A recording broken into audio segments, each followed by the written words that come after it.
Mga kaibigan, may good news para sa lahat. Kung gusto nyo nga makabasa ng mga balita tungkol sa Mindanao, wala nang iba kundi ang Mindanao Examiner newspaper. Mindanao ang sirkulasyon, Mindanao ang balita. Ang Mindanao Examiner sa Basilan, Sulu at Zamboanga. Gumawa na rin ito ng mga independent films at ABP, audiovisual presentation, at may photography at video services pa. Bisitahin po natin ang kanilang website sa MindanaoExaminer.com o tumawag sa 9925480. Marami pong salamat. Kaya natin to.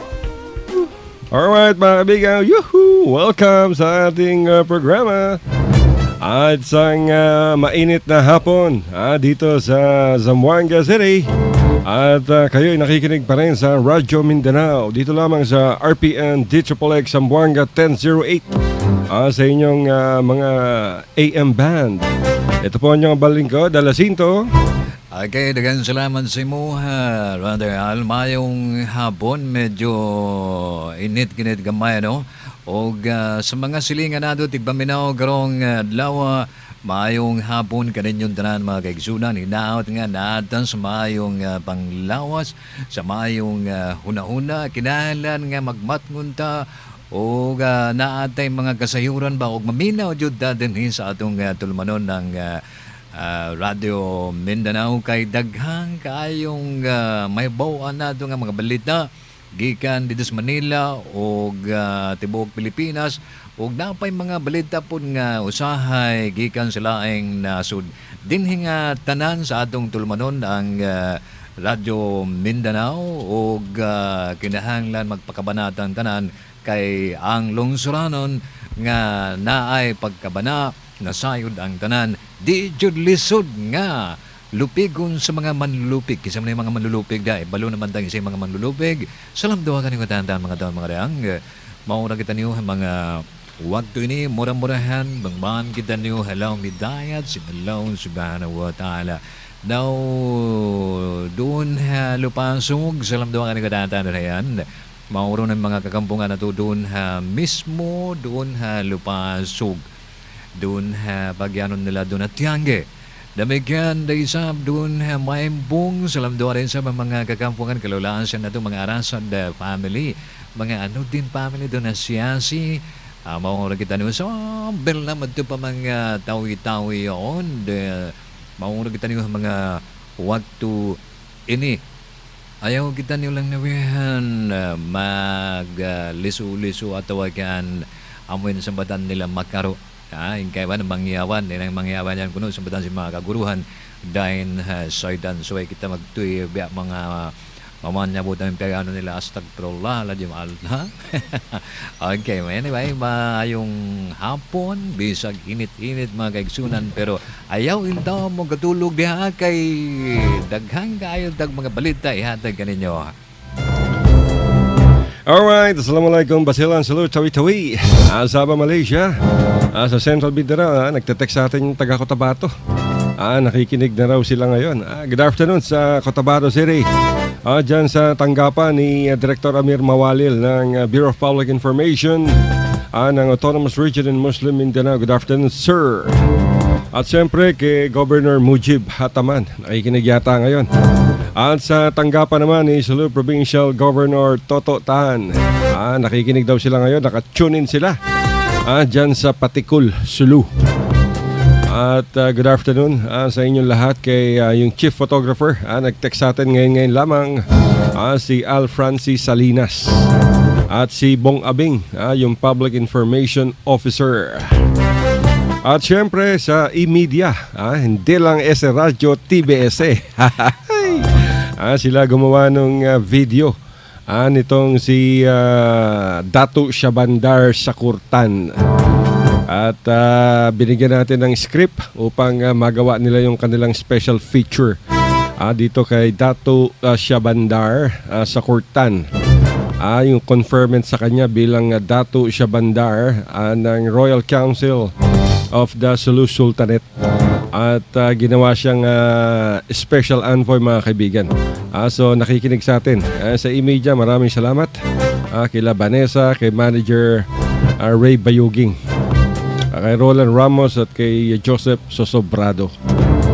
Bueno mga kaibigan, tuloy-tuloy pa rin tayo sa Zamboanga, Sibugay. Nalimutan natin, nag-text. Nag-text yung dyan sa Barangay Sukgang. Sa Birds of Paradise, De Los Santos family. Nakikinig daw siya ngayon. Asa man na David yan, Sibugay? Dyan, Ipil. Ipil na siya. Sa Barangay Birds of Paradise, sa Sukgang. Sukgang na. At nakikinig daw sila ngayon dyan. At syempre, maraming nakikinig pa rin sa atin dyan sa Zamboanga Peninsula, Zamboanga del Sur. Payaw, saan ba yan? Zamboanga del Sur? Sibugay na Zamboanga, siya. Sibugay. Sibugay. Mayong batiin mo si Mayor. Mayong hapon diha, Mayor Jopper Mendoza. Mayor, mayong udto kanimo, ay mayong hapon kanimo diha, bisag tingali mo landong-landong diha, bisag landong-landong. Kalimot mangudag mga ganina ay wala pa matay na nga wala pa ugto atod karon. Okay, madala way kanang mga lungsuranon, kanang mga adtong mga suki sa kanginan diha sa Payaw.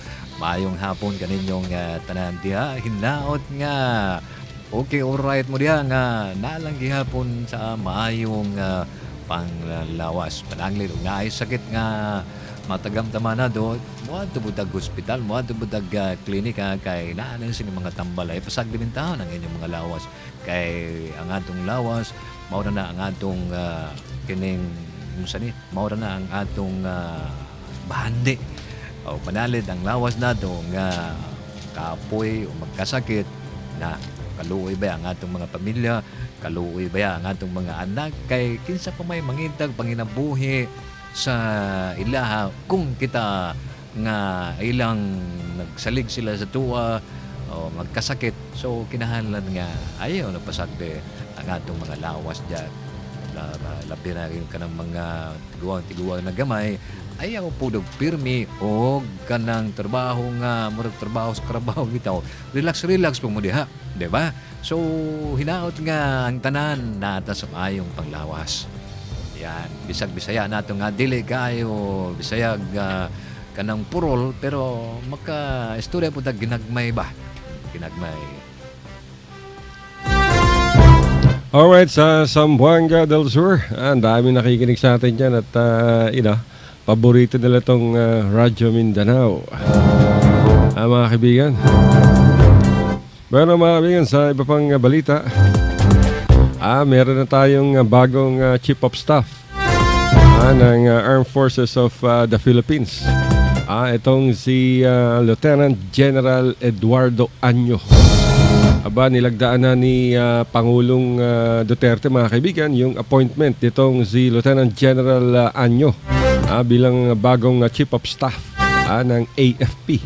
At ito ay kinumpirma ng Malacanang. Si Año ang kasalukuyang Commanding General ng Philippine Army. At kung di tayo nagkakamali, dati itong nagsilbi bilang pinuno naman ng ISAF o Intelligence Service of the Armed Forces of the Philippines mula 2012 hanggang 2014. At papalitan nitong si General Año, yung kaibigan natin si General Bong Bisaya o Ricardo Bisaya na magre-retiro ngayong araw. Si General Año, mga kaibigan, ay miyembro ng Philippine Military Academy Class 1983. At bago naging hepe ng Philippine Army to ay nagsilbi siya. Itong si Año bilang commander naman ng 10th Infantry Division. Diyan yan sa Davao City. At bahagi ito ng Eastern Mindanao Command. Pero alam nyo, mga kaibigan, naging controversial tong si General Año. Matapos na madawit ang kanyang pangalan sa pagkawala ng aktivistang si Jonas Burgos na hanggang ngayon ay hindi pa rin natatagpuan. Ngunit napawalang sala itong pagkaka-link o pagkakaugnay kay Año sa pagkawala ng aktivista. At kinikilala rin itong si General Año na magaling pagdating sa intelligence work na kung saan ay nagresulta ito sa pagkakadakip ng ilang mga senior leaders ng New People's Army. At kasama rito itong chairman ng CPP o Communist Party of the Philippines, na si Benito Chamson at saka yung asawa niya, di ba? Naaresto sila noong Marso 2014. Pero nung umupo si Tatay Digong Duterte, pinalaya itong mga mag-asawang Chamson dahil kasama daw sila sa peace panel ng mga komunista. At nagawa rin itong si General Año, matatandaan mga kaibigan, ay siya rin ang sa ilalim ng kanyang liderato na neutralize o napatay itong si Commander Leonardo Pitao alias Commander Parago, na napas lang naman sa bakbakan noong Hunyo 2015. Si Parago ay kailalang kaibigan din ni Tatay Digong Duterte. At nanguna rin itong si Año sa paghahanap kay The Butcher. Di umano, itong si retired General Jovito Palparan. Pero ewan natin kung totoong naghahanap siya dahil pare-pareho lang naman silang isinabit dito sa pagkawala ni Jonas Burgos. Sinasabing aabot lamang mga kaibigan ng 10 buwan ang pananatili ni Año bilang CS o Chief of Staff ng Armed Forces of the Philippines. Dahil magre-retiro rin siya sa Oktubre sa susunod na taon dahil sa mandatory retirement age na 56. Etong si Año mga kaibigan ay classmate naman ni General Visaya, na umabot lamang ng 6 na buwan sa kanyang panunungkulang bilang AFP Chief of Staff. Yan ang gusto ng mga general bago sila mag-retire ay maging hepe ng Armed Forces of the Philippines. Alam mo, bihira yan, yung magiging Chief of Armed Forces of the Philippines, at isa yan sa hinahangad po ng ating mga general. Oo na mga kaigsunan kay lagi o pananglit. Natin bagong hepe karon, hepe sa atong Armada, Puwersa sa Pilipinas, nga si General Año. O nasayod naman ta kana bananglit nga hapit na magretiro, o magretiro na ba ang kining mupungko diha, mulingkod diha bilang hepe, o palitan to magpungko. Mupungko ba mulingkod? Mulingkod mupungko. Mupungko. Lahi itong pungko, mupungko nga siya. Unsa man tong pungko, Bisaya? Pareho, Bisaya. Lingkod Lingkod, pungko. Murag maglakaw o lahi po itong maglakaw, lahi po itong ano pungko. Baklay, lakaw, baklay, di ba pareho? Baklay, ana na siya. Maglakaw, baklay. Bakla. Butang lang na sa guway. Diba? Kinahalan nga nasayod ta mga kaigsoon, pero iso nga paminaw yung moderismo agay daghang kaayong mga notisya, daghang kaayong mga labas nga balita ba nga wa pa ninyo madungog sa ubang radyo, sa mga TV dinhila na gina sa atong tulumanon ang Radio Mindanao. Itong programa natin puro to chismis mga kaibigan, itong Radyo Mindanao ay komentaryo, opinyon at mga chismis. Huwag niyong paniniwalaan yung mga sinasabi natin dito. Dahil ito puro mga aligasyon, wala itong katotohanan. Anyway mga kaibigan, speaking of NPA, umatake na naman itong mga rebelde dyan sa South Cotabato. At sinunog na naman nila ang ilang mga heavy equipment sa isang quarry site dyan sa boundary ng Barangay Concepcion at Barangay Magsaysay, mismo sa Coronadal City. Ayon sa ibinigay na report ng pulisya sa Radyo Mindanao ay umabot di umano sa mahigit 200 ang mga armadong pumasok dyan sa naturang quarry site at binuhusan ng gasolina yung mga heavy equipment nila at kinumpiska yung iba't ibang mga armas at ng mga security guards at yung computer. At hindi pa malaman yung motibo nito mga kaibigan, pero usually basta may attacking ganito, ang iisa lamang ang dahilan nito, yung kanilang extortion. Extortion, kung tatanungin mo yung pulisya at militar, extortion ang termino dyan. Pero kung ang NPA ang magsasabi niyan, ang tawag nila dyan ay revolutionary tax. Mga kaibigan. Dahil itong revolutionary tax, diyan sila kumukuha ng kanilang panggastos, pangpagkain, training, pambili ng armas, pambili ng bala, pang good time ng mga ni Joma Season, at sa lahat na. So kahit na may unilateral ceasefire ang NPA at ang pamahalaan ng militar ay tuloy-tuloy pa rin ang kanilang itong extortion activities, mga kaibigan.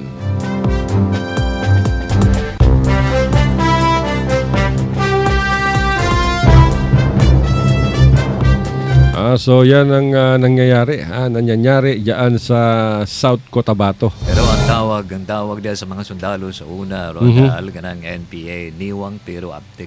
Okay. Niwang pero abtik. Naong puros agtang. Mao na tawag nila sa una. Tsaka no permanent address. No permanent address. So naana po na sila, mao nag-ingon nga naaykan tingon sila nga mangutang ba. Istambay sa tindahan, mangutang, o di gani bayran, o di gani pautangon, mao na manglabay og mga bato hanto mabuak ng mga garapon diha. Mao mo na ilang ginagahimo karon, no? So mangalap na po na sila pondo o mangayo og di gani hatagan. So mao na gipangsunog nila mga kaigsunan ang mga bulldozer, ang mga gamit sa mga pang kuwari diya sa tong dapit da Coronadal City. Sa Coronadal City na. Mao nga na mga kaigsunan. Grabe, no? Coronadal City gyapon. Wala na sila. Kasinabot may bisag Tagalog siya, Tagawog siya. Ako Binisaya po, pero nagkasinabot me. Oo. Mayatod pa na nga chismis, pero chismis nga na tinuod ba? Chismis nga tinuod. Kasi maingon mo diba, chismis baka ako mi diri, no? Pero chismis nga tinuod. Chismis gyapon. Whether makakon tinuod, chismis gyapon. Chismis gyapon. Bueno, mga kaibigan, ito magandang istorya to. Pero hindi natin alam kung bakit ipinangalandakan pa to ni Agriculture Secretary Manny Piñol. Itong si Manny Piñol, mga kaibigan. Nag-post sa kanyang Facebook ng isang litrato na nagpapakita na hawak-hawak niya ang isang mamahaling Rolex watch. Na umano'y iniregalo sa kanya ng isang agricultural company sa isang dinner na gi-host nitong agri company na wala man siya gi-identify. Ipinasauli ni Piñol ang mamahaling Rolex watch na kanyang natanggap bilang regalo. At sa kanyang Facebook account ay doon pinakita ni Piñol yung relos na nakalagay sa isang berdeng kahon. At ang sabi niya rito, ito ay isang Rolex Submariner watch na nagkakahalaga ng mahigit o halos kalahating milyong piso. Ayon kay Piñol, natanggap niya ang relo sa isang dinner.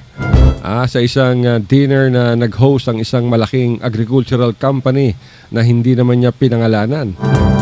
Ay sana pinangalanan na lang niya. Yan na nga sana, no? Ito one-sided to, pinapakita mo kunyari, ito isinusoli ko to, pero hindi mo naman pinangalanan. Bakit hindi niya pinangalanan? Yan na nga. Kung talagang galing sa isang agricultural company yan, dapat pinangalanan, di ba? At dapat isoli talaga to ni Manny Piñol kasi labag sa batas ang pagtanggap ng regalo ng isang government employees. Baka naman siya matulad ni General Bato. Oo. Pinaimbestigahan na ng ombudsman dahil nilibre yata sa boxing, Pacman dun sa manood ng laban. Itong ombudsman naman, ang daming dapat paimbestigahan. Unahin niyo muna si Laila de Lima, my goodness. Anong una umano ay sinabi ni Piñol na hindi niya pinansin ang naka-box na regalo. Dahil ordinaryo naman daw siyang nakakatanggap ng mga token na agricultural item sa mga dinadaluhang events. Pero pagbalik na lamang niya sa kanyang farm sa Kidapawan City ay laking gulat nitong si Manny Piñol nang buksan niya itong kahon at doon ay nakita ang laman. Isang Rolex Submariner watch. Sabi pa niya halos mahulog umano siya sa kanyang kinauupuan dahil alam niya na mamahalin ito. At bunsod na dati na rin daw siyang nabigyan ng kanyang kaibigan noong 1995 ng isang Rolex Oyster Perpetual Watch nung hindi pa siya pumapasok sa politika. nang ipasuri daw o ipacheck nitong si Piñol sa internet. Ang naturang relo ay nabatid na nagkakahalaga ito ng halos 450,000 pesos. Agad daw niyang itong pinabalik sa naturang source kung sinong nagbigay sa kanya. Dahil alam niyo mga kaibigan, talaga pinagbabawal ang lahat ng mga empleyado ng gobyerno na tumanggap ng anumang regalo. May batas tayo dito. At sabi pa ni Piñol, nakahinga naman daw siya ng maluwag ng naibalik. Naibalik niya itong mamahaling relos.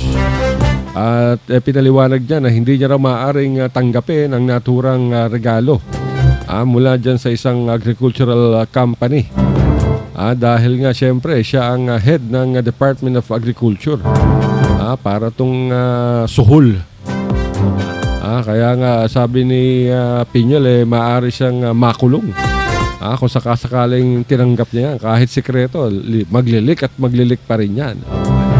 Kaya lang nakakalungkot dito, hindi niya pinangalanan itong source, itong agricultural company, kung sino ang nagbigay sa kanya. Iyaon tatong nganlan og kinsay naghatag siya ha. Pero sa bagay nga wala na gidawat mga kaigsunan mahigala ang regalo nga gihatag ganin siya ha.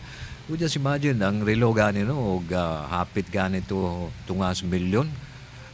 Kamamahal ng relo nga murag Rolex man tingala to matod pa sa atong amigo des gawa Rolex na kamahal ng mga pero wa na gidawat kay lagi bawal man sa mga government officials nga modawat og regalo gikan sa ubang sa mga amigo, sa mga ubang ahensya kay lagi mahimo lagi ikaw tagaan ka na agoy mangita ko na sa paagi nga makaduol nimo ikaw pod nga natagaan sa og especially karon nga Christmas daghang regalo nga madawat ang uban diha. So mao nga wala gidawat ni Piñol kay basig maimbestigahan po siya kanong midawat siya og regalo nga sa taga-gobyerno mabod. So karon ganing mga solicitation letter no bawal gihapon na mga kaigsunan kay lagi og pananglit nga modawat dana o panalit nga ato punan silang kanang dawato nato na ang ilang mga regalo na ikaw yung naaka sa gobyerno na gipabawal na sa atong gobyerno mga kaigsunan por eso nga mao na ingon sila nga magmatngon ta ba di ba magmatngon ta aron masayod ta unsay mga kalihukan sa atong nasod unsay kalihukan sa atong barangay sa atong munisipyo maminaw pud tag mga radyo magbasa pud tag mga newspaper wa moy laing basahon nga newspaper kining Mindanao Examiner kay kumpleto ni mga kaigsunan na ay mga panghitabo din his Mindanao na apoy panghitabo dito sa laing dito sa mga Luzon sa Visayas o gilabi na jud diri sa Mindanao. Oras nga kinahanglan kita magmatkon-matkon puda kay lisod lagi kay magpatagalan ta kay wa tayo nasayod unsay kalihukan sa atong nasod, unsay balita sa atong nasod, unsay kalihukan po sa atong munisipyo, sa atong barangay, kinahanglan nga ato nang suta-sutaon, dili kay magpasagad lang ta ba? Dili kay magpasagad lang ta na panahon nga, uy, kining atong barangay din, unsa man nalipot naman natig mga NPA, nalipot naman natig mga mga taong manghuhutot, mga taong kurakot, kay kita nagpasagad lang man daw, di ganit tagkabalugin sa atong silingan, kinahanglan atong kita tanawon po nato, lantaw nato na ay mga bagong tao diya. Kinsa man sila, uy, di ba? O, chismis na semua ha, pero tinuod ba ya? Kinsa man sila, kinahanglan nga kita, magmatngunta, basig, makaingunta ka na, ay mga silingan na, nagdalag mga pusil, naghimog mga bomba diya, dakin sa may madisgrasya, kinsa may lugi. Kita gyapon mga kaigsunan, di ba? Basig, di mamutuo semua. Tama yan mga kaibigan. Anyway, sa iba pang balita, meron na namang nadakip yung ating kapulisan, yung ikatlong hinihinalang may kinalaman sa tangkang pagpapasabog diyan sa labas ng US Embassy sa Rojas Boulevard. At iniharap na mga kaibigan ng pulisya sa miyembro ng media ang naturang suspect na kanilang nadakip kamakailan lamang sa isinagawang follow-up operation dyan sa Bulacan. Naaresto ang suspect na isa umanong x-ray technician na nakilalang si Muhammad Jumawas alias Modi, 25 anyos.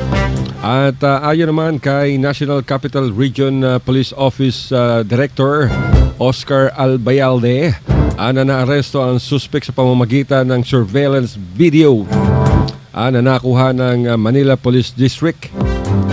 At kasama niya dito mga kaibigan si Jaher Ginal at Raison kilala alias Rashid, na unang nadakip ng mga otoridad dahil sa pagkakasangkot nga sa paglalagay ng bomba sa isang basurahan ilang metro lamang ang layo sa US Embassy.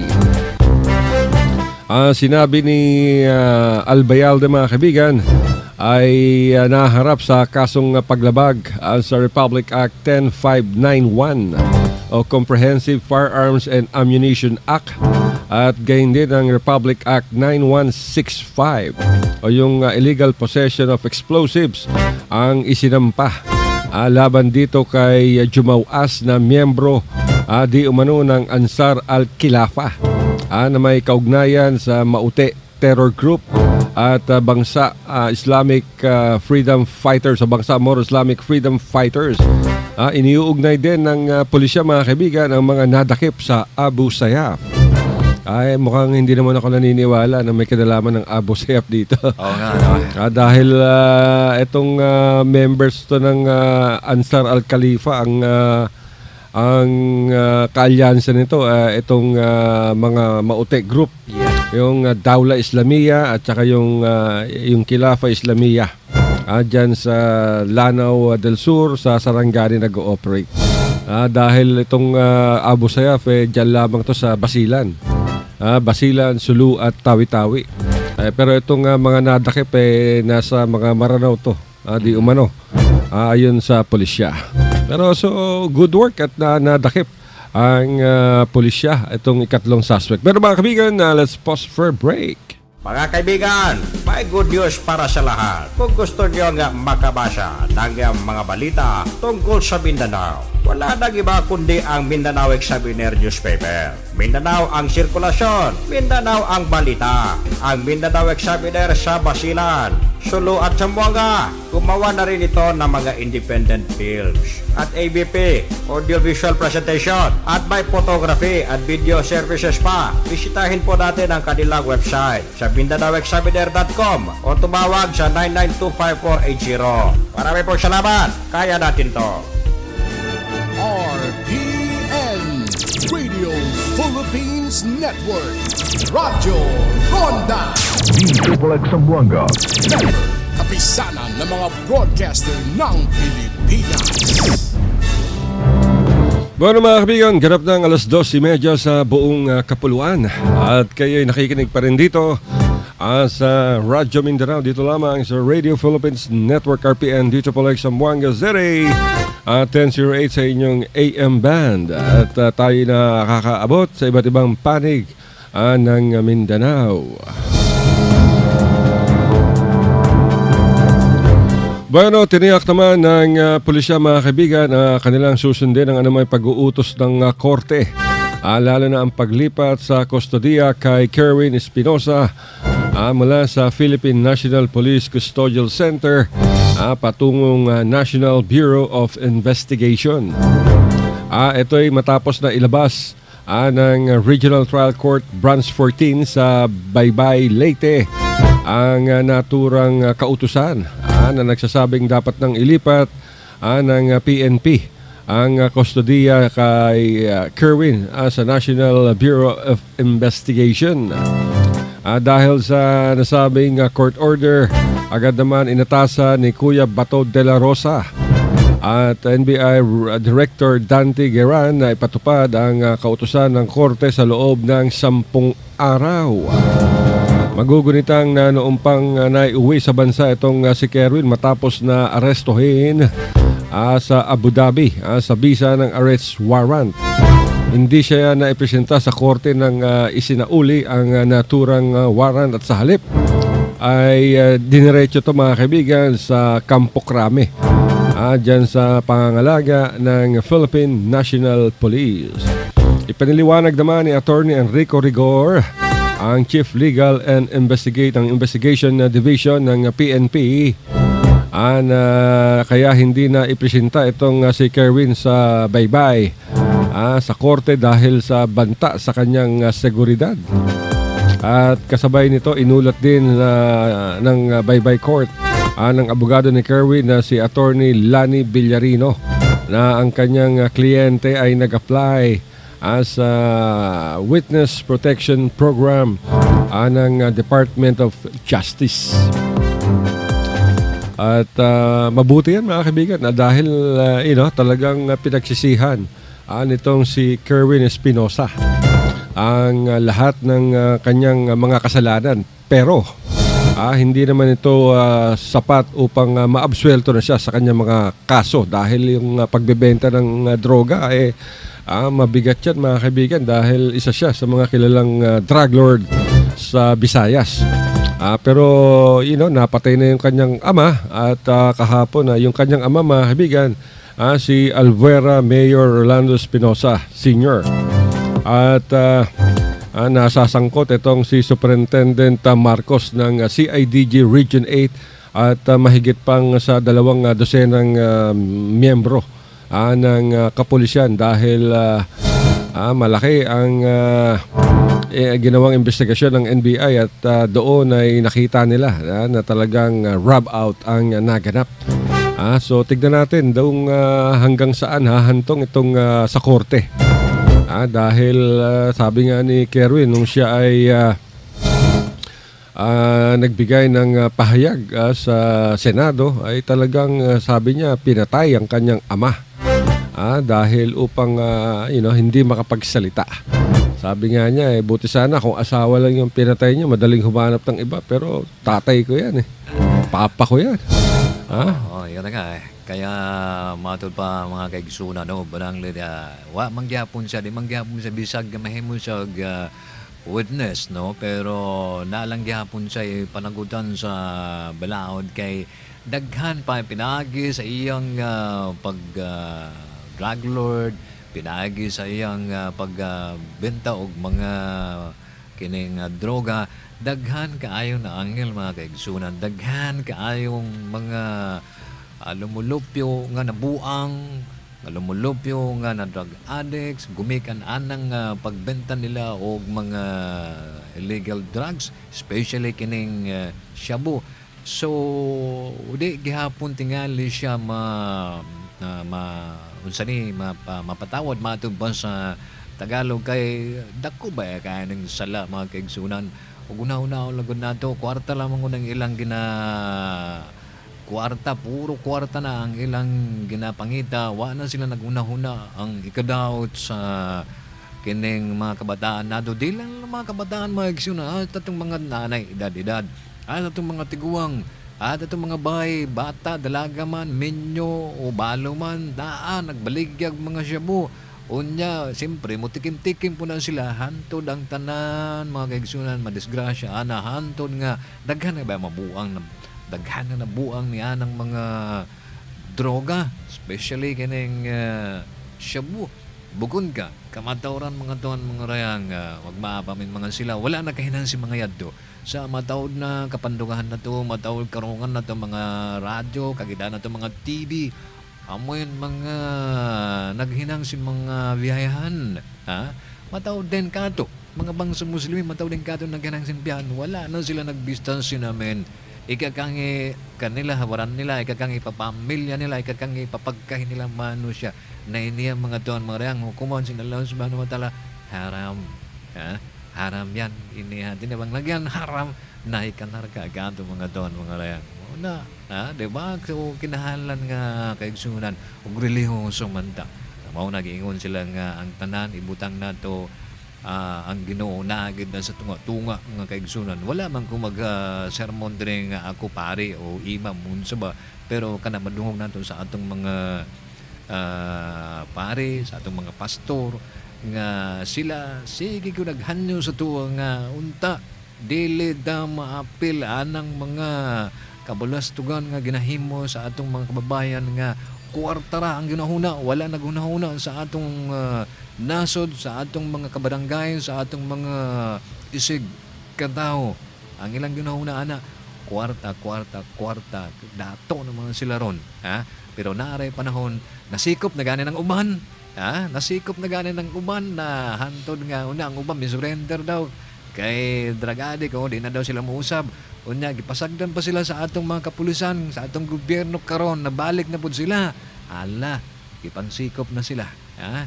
Ipangsikop na sila mga kaigsunan. Dito sa Manila, ang uban po nangamatay kay lagi muatubang man po, musukol man po sa mga pulis. So, kung sa'yo buhaton sa pulis, di hila po silang pusilon. Ikaw po yung pulis, kanya na ay mo musil si mga di pusilon po ka, di ba?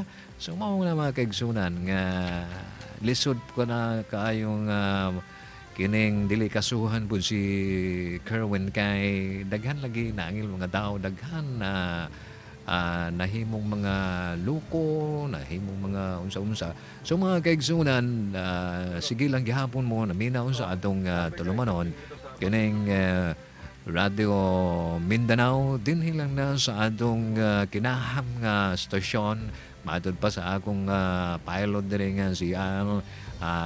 Wala may mag-number 1 pero mag-number 2 kay nagsiksikan dito sa number 1. Tama. Okay. Bueno mga kaibigan, sinusubukan nating tawagan itong si Bong Abing. Si Mr. Bong Abing, yung PIO ng Sulu Province. Dahil maraming activities pala ang araw na to, ang Sulu. At kabilang dito yung kampanya laban sa illegal na droga. Tignan natin kung makakausap natin si Bong Abing at maraming mga accomplishment na ginagawa ngayon ng itong si Sulu Governor Toto Tan. Yung unang-una, ongoing yung kanilang basketball clinic anong nakaraan at iba pang forum sa illegal drug. Diyan ba si Bong Abing? Check nga natin kung yan na. Bong? Hello? Ay, good afternoon, Bong. Naririnig mo ba kami? Magandang hapon. Hello? Oo. Hello? Hello, Bong. Hello? Naririnig mo ba kami, Bong? Hello? Bong Abing. Hello? Hello, Bong. Hindi makapasok si Bong Abing, Hello, Bong. Dago, Bong. Okay.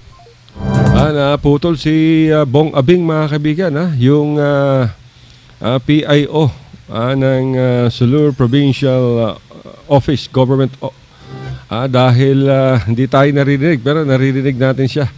Gusto nating pakinggan, mga kaibigan, yung kampanya laban sa illegal na droga.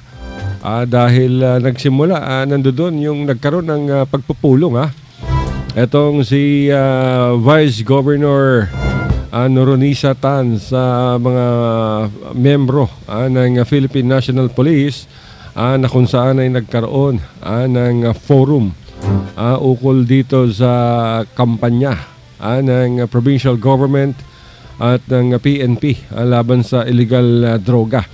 Ang pagkakaalam natin ay pinangunahan ni Vice Governor Noronisa Tan yung naturang pagpupulong kasama si Chief Inspector Muhammad Halipa. At ito'y dahil sa Anti-Illegal Drugs Forum na Oplan Taphang. Ginawa ito, mga kaibigan, kaninang umaga. Diyan sa Sumadya Hall sa Sulu Area Coordinating Council. At itong forum ay napakahalaga, mga kaibigan, dahil mismong ang provincial government sa ilalim ni Governor Toto Tan ang siyang nag-i-initiate nitong ganitong mga advokasya laban sa droga. At itong si Governor Toto Tan, isang sportsman, ay kamakailan lamang, mga kaibigan, nagsagawa ng basketball clinic na dinaluhan ng halos 400 mga katao mula edad 3 hanggang 16 at tinuruan sila sa basics ng basketball. 2 araw to mga kaibigan, noong December 4 and December 5. At ito ang kauna-unahang Sulu Basketball Clinic Training Skills na inisponsoran mismo nitong si Governor Toto Tan. At may mga trainers to mga kaibigan. At hindi lamang basketball ang itinuro ng itong clinic na to. At napakaganda dahil imagine, kauna-unahan to pero tagumpay naman yung kanilang itong basketball clinic. Kaya sinusubukan natin kanina tawagan si Bong Abing, yung PIO. Pero napakahirap talaga ng komunikasyon. Pero subukan natin i-dial ulit yung PA natin upang makita natin kung ano dyan ba si Mr. Bong Abing. Hello, Bong! Hello! Hello? Ay, Bong! Good afternoon! Hello? Hello? Bong, naririnig mo ba kami? Hello? Hello? Wala talaga. Hello? Hello, Bong! Hello? Bong! Hello? Ay, wala talaga. Siguro tanggalin mo muna. Wala. Sandali, tignan natin ulit. Tanggalin mo muna. Hindi makakapasok si Bong Abing tungkol dito sa tinatanong natin kung kumusta itong drug forum at ang itong basketball clinic na isinagawa kamakailan lamang mga kaibigan. Hello? Hello, Bong. Yes? Ayun. Magandang hapon sa iyo, Mr. Bong Abing. Magandang hapon sir, Al. Oo, tinawagan ka namin mula dito sa Radyo Mindanao at napapakinggan tayo sa malaking bahagi ng Mindanao at may tatanong lamang kami pero bago ang lahat, batiin mo muna yung mga libo-libo nakikinig sa atin.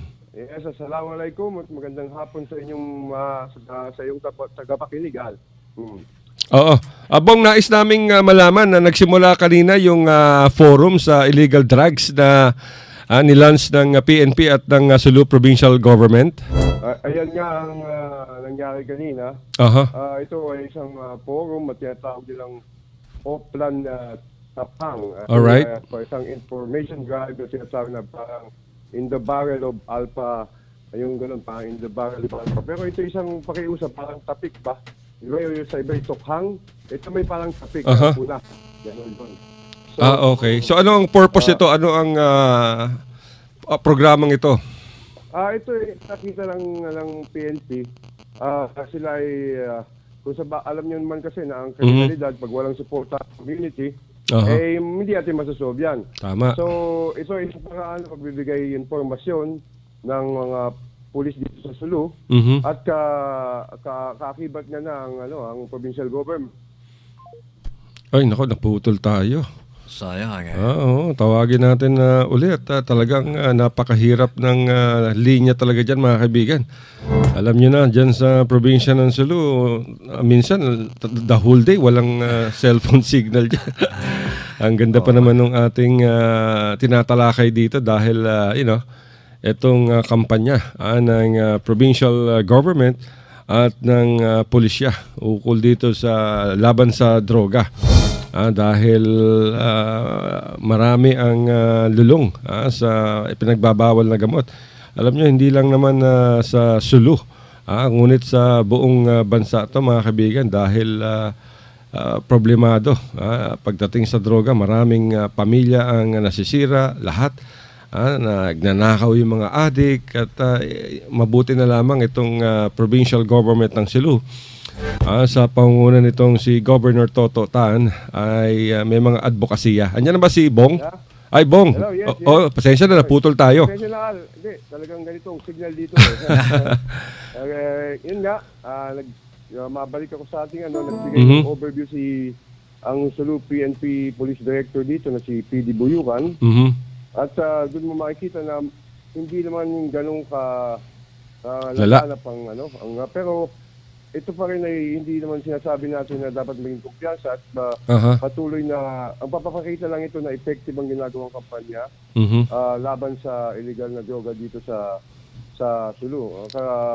Katunayan nga, nagkaroon nga pala ng citizens arrest na ginawa. Ito yung ginawa ni sabi kanina si board member Ismun Latif Suhuri. Talaga, citizens arrest ha?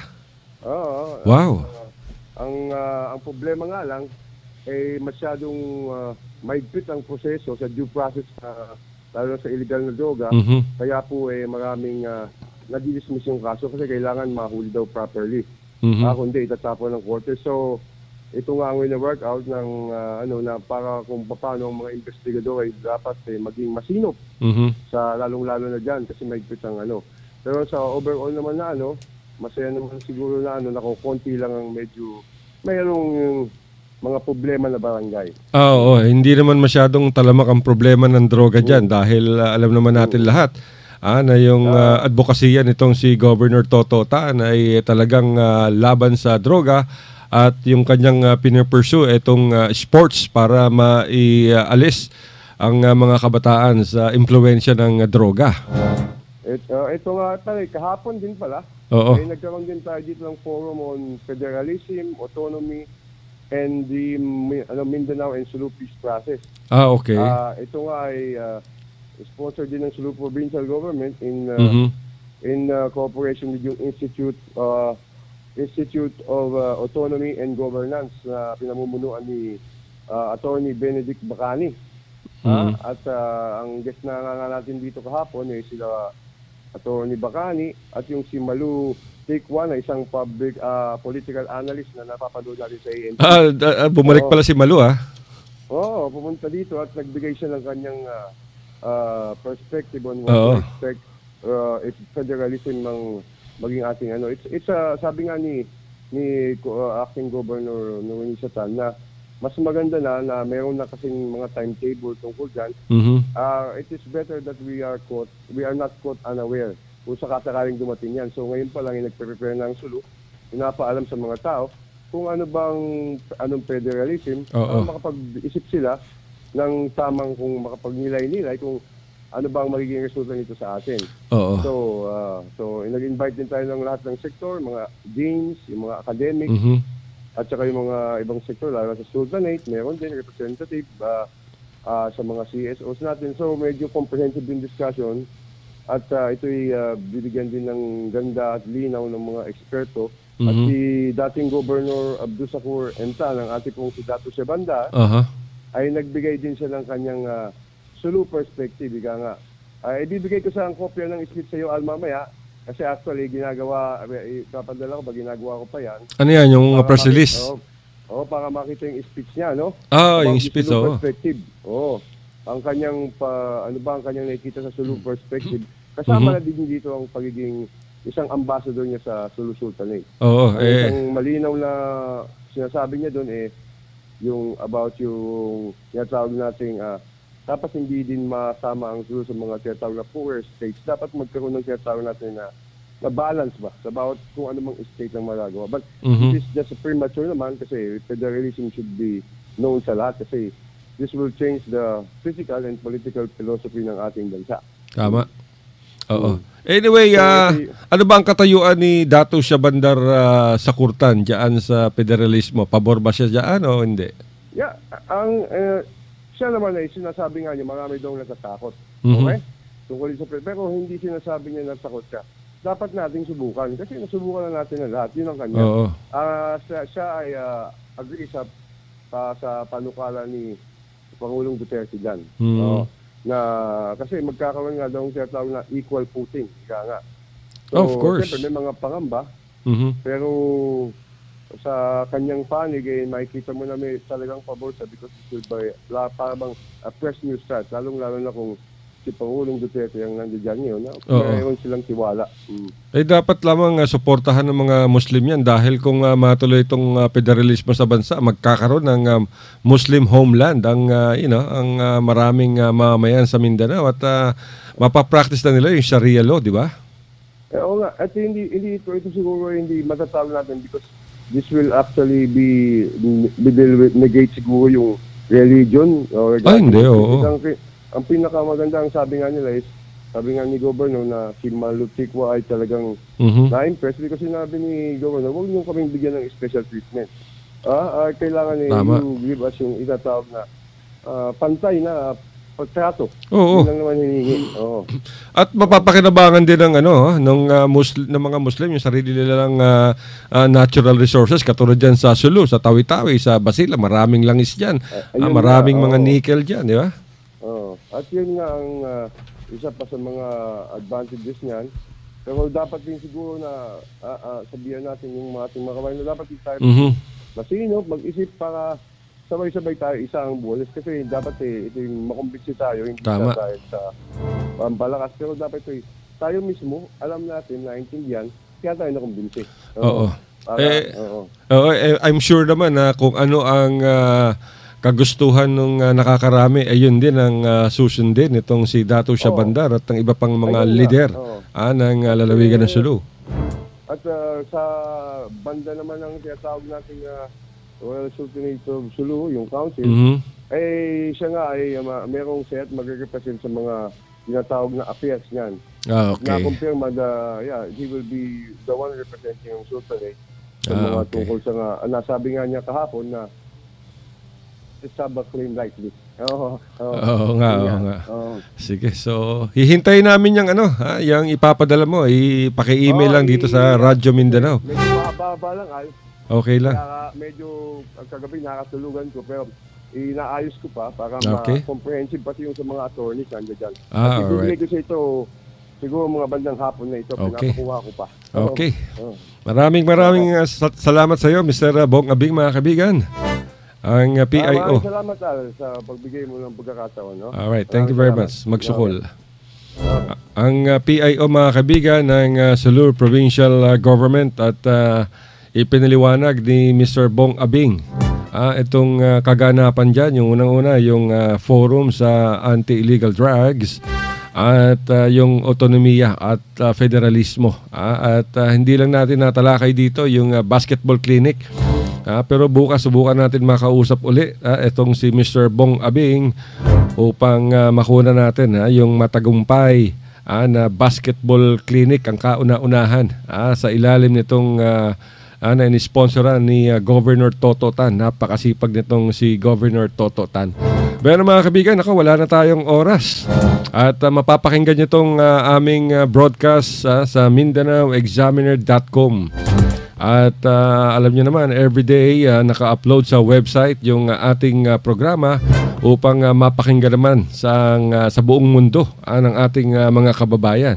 At hindi kami katulad ng ibang radio station na pagkatapos ng kanilang programa, wala na.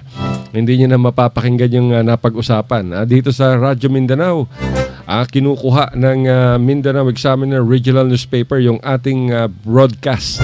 At ina-upload to sa MindanaoExaminer.com na kung saan ay mababasa niya rin yung pahayagan ng Mindanao Examiner Regional Newspaper. Pero mga kaibigan, talagang sagad na tayo at wala na tayong oras. At magpapaalam na muna. Brother, ikaw muna magpaalam. Yun na nga, no? Maraming salamat si Muha Ronda Isle. O katong mga gusto pong mo bisita dito sa Samal Island sa Blue Jazz Beach Resort and unsa ni siya water park.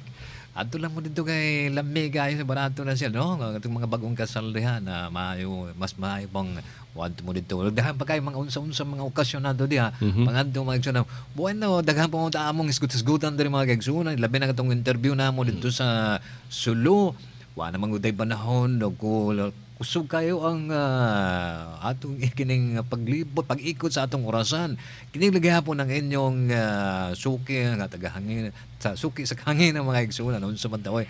Gwapo man guning akong pilot, no? Mao mo nagdalayan ta so Abdel Disa.